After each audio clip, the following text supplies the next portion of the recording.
Right, so listen to this. You won't believe it. So, Big Joe's rig, yeah? A proper chrome-nosed beast he calls Betsy is just rumbling down this lonely old stretch of Interstate 80 in Wyoming. Sun setting, right? Paints the whole place orange and purple. Proper picture postcard stuff. But Joe, he's not looking at the view. He's behind, stressed, thinking about this load of timber he needs to get to Denver. Then, blinking heck, he sees something move near the side of the road, squints like you do, and it's this young girl, 10 tops, all alone and looking proper distressed. Now Joe knows this road, see? Knows how rough that high desert can be. Knows a kid wouldn't last 5 minutes out there on their own. What was she doing out there? Where were her parents? Had she been abandoned? Was she injured? Was she in danger? All these questions hit Joe at once. He had to stop. So, he wrestles Betsy to a stop on the hard shoulder, air brakes hissing like an angry snake. "Hey there, darling," he shouts, voice all gruff. 'Cause that's Joe, but you can hear the worry in it. The girl, she hesitates, eyes all wide, proper scared. Pulls at your heartstrings, it does. She's tiny, got these braided pigtails, clothes look too thin for that Wyoming chill. Who would leave her out here? What kind of monster could do that? Joe couldn't imagine it. He had to help, no question. "Are you okay? Where's your folks?" Joe asks, voice all soft now, trying not to spook her more than she already is. I got lost," she stammers, voice barely a whisper. "We were driving and then I woke up and they were gone." What was she implying? Had someone kidnapped her parents? Had there been an accident? The possibilities were terrifying. He knew he had to keep her calm, get her to safety. Joe's gut just twists, right? This isn't just lost. This is something else, something darker, something dodgy, something that makes the hairs on your neck stand up. "Well, come on up here, sweet pea. Let's get you warm and we'll figure this out." Helps her up into Betsy's cab. Warmth from that diesel engine wraps around her. She just huddles against the seat, shivering even with the heat. Poor little thing. Joe grabs this thermal blanket from his emergency kit, wraps it around her shoulders. Makes you think, what if he hadn't stopped? What if he just kept driving, thinking about his schedule? This girl could have died out there. "I'm Joe," he says, trying to give her a proper reassuring smile. "What's your name?" "Lily," she replies, voice a bit stronger now. So Joe does the right thing, gets on the blower to the old Bill, tells them what's happened, where they are. While they're waiting, he tries to get more from the girl, but she's proper traumatized, bless her. Answers all broken up, like bits of a smashed mirror. Offers her water, snack bar, she takes it, proper grateful. Eventually, state trooper turns up, cruiser flashing against the dark. Has a quick word with Lily, then turns to Joe, face all grim. "We'll take her to the station, get her cleaned up, try and find her family. Thanks for stopping, trucker. You did good." As Lily's being taken to the patrol car, Joe gets this proper uneasy feeling. Something about it just isn't sitting right. Watches as the trooper puts Lily's little backpack in the boot. "Excuse me, officer," Joe calls out. "Could I see her ID, just to check her name for my records?" Trooper hesitates, but Joe looks honest, situation's clear. So he gets this small worn wallet from the backpack, hands it to Joe. Why was he so eager to see this ID? What was his gut telling him? Was it something about the girl's demeanor? The way she answered or didn't answer his questions? Or was it just a general sense of unease with the whole situation? He couldn't put his finger on it, but he knew something wasn't right. He'd been driving trucks for years, seen all sorts of things on the road, and he'd learned to trust his instincts, and right now, his instincts were screaming at him. Joe opens the wallet, heart banging in his chest. There's a photo of Lily, big smile, and her name, Lily Thompson. But it's the address that makes his blood run cold. Not in any town he knows, rural route, miles from anywhere. Then he sees the date of birth. Numbers swim before his eyes. Lily Thompson isn't 10 years old. According to her ID, she's 22. Joe's mind just races. Who is this girl? What's she running from? Why is she pretending to be a kid? Was she involved in something criminal? Was she mentally unstable? Was she a victim of some kind of abuse? The questions just kept piling up, each one more disturbing than the last. He looks up, but the patrol car is already driving off, disappearing into that Wyoming night. He knows, proper certain, right down to his bones, he can't just drive away. Has to help Lily, find out the truth, protect her from whatever she's running from. Big Joe puts Betsy back in gear.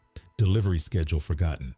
He's got a new destination now, somewhere out there on those lonely Wyoming roads, shrouded in mystery and danger. He has to ensure Lily's safety. Right, another block coming at you. So Joe, he's watching that cruiser disappear, right? Tail lights just fading into the black of the Wyoming night. He's got this churning feeling in his gut, like he's swallowed a bag of rocks. This ain't right, he thinks. This ain't right at all. What was the trooper thinking? Had he even looked at the ID properly? Joe couldn't shake the feeling that Lily was in danger, even with the police. Was the trooper incompetent? Was he corrupt? Or was he simply unaware of the true nature of the situation? Joe had no way of knowing, but he couldn't take the chance. He pulls Betsy onto the road, gives her some gas, and starts tailing that cruiser. Keeping his distance, mind, doesn't want to spook them, doesn't want to blow his cover. He needs to play this smart, needs to figure out what's going on before he makes a move. He had to think of a plan, and fast.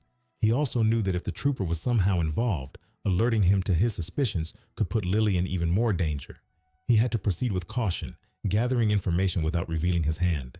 As he's following, he's racking his brain trying to make sense of it all. 22 years old pretending to be a 10-year-old. It's crackers, isn't it? But why?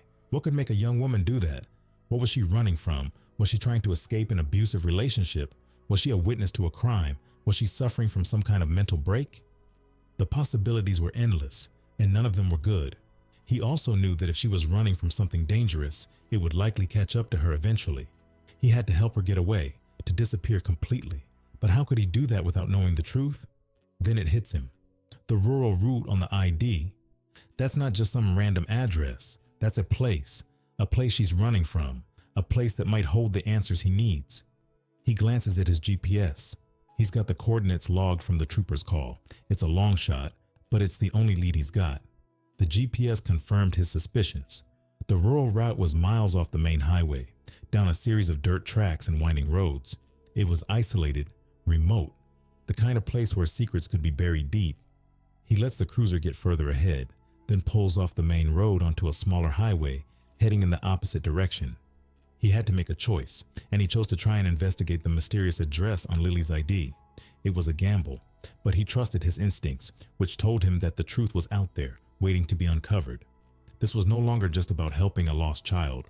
It was about uncovering a mystery, a conspiracy, a dark secret that someone was desperate to keep hidden. He had to find out what it was, and he had to protect Lily from it, whatever the cost. Pause. Before we continue, tap subscribe so you never miss our daily stories. Just one click and we'll always be in your feed. Thanks. Now, let's get back to it. Right, Betsy? He mutters to his rig, gripping the steering wheel. Time for a little detour. Hours later, Betsy's bouncing down a dirt track that would make a rally driver weep. The sun's gone now, just a sliver of moon hanging in the sky, casting long, spooky shadows. Joe's got his high beams on, but it's still tough going. The track is narrow, winding through thick scrubland, and every so often he has to stop and clear branches that have fallen across the path. What if she was just lying? What if the whole story was fabricated, designed to manipulate him? He quickly dismissed the thought. He had seen the fear in her eyes, the genuine distress. He couldn't abandon her now, not when he was so close to finding the truth. He's starting to doubt himself, starting to think this is a wild goose chase. Then bam, through the trees he sees it. A cluster of buildings, a farmhouse, a barn, a couple of sheds, all looking proper dilapidated. No lights on, no signs of life, just this eerie silence hanging over the place. Joe pulls Betsy up behind a stand of trees, cuts the engine. The silence is deafening now. Just the crickets chirping and the wind whistling through the gaps in the barn walls. He grabs his torch, his trusty wrench, never leaves home without it, and slips out of the cab. He creeps towards the farmhouse, trying to stay in the shadows.